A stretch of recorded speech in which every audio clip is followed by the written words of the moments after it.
So what's clearly the case is that you can start with a map like this, which isn't a pretty map, and then with your knowledge of neighborhoods adjust.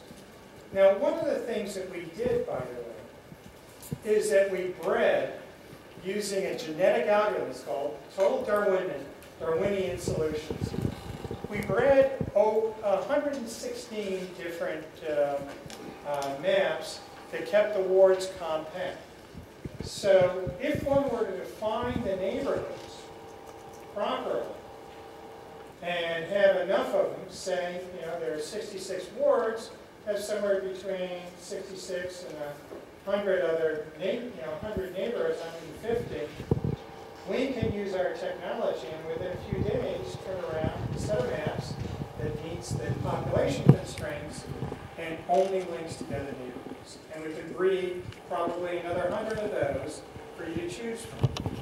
So in the process of doing this, we actually developed some interesting technology that may have commercial value for districting because these problems appear in a lot of different areas. Nevertheless, don't use this map. And what we learned is some very simple lessons. If you rigidly adhere to a single criterion for what is a good map, you're not going to wind up with reasonable districts. Human intervention is necessary. Yet, we can use our analytic techniques to generate a lot of baseline starting points that you wouldn't have thought of. And in fact, I came late mainly because I had a class that ended at 7:30 tonight. But I saw a few of the maps, and you can see that there are certain similarities and certain patterns, and you can draw on those to come up with sensible districts that truly capture the interests of neighborhoods.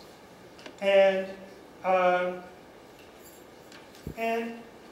so it is possible to have a process that involves the community where we generate a lot of baselines that are reasonable. Community members can maybe vote on them and express their opinions, because we're hearing opinions from the audience of people who don't like their neighborhood split by these other plans. We can find that out and then use that as the starting point for coming up with sensible redistricting plan. But in the end, a redistricting plan has to be a negotiated outcome. You can't satisfy everyone. It's clear that someone's neighborhood's going to get split at some point. And citizens and neighborhoods have to be part of the process, not just pawns in the process. And if you want the politics of this political process to be a celebration of democracy and not a swear word, we need an open process and a clear process that makes citizens understand what's going on.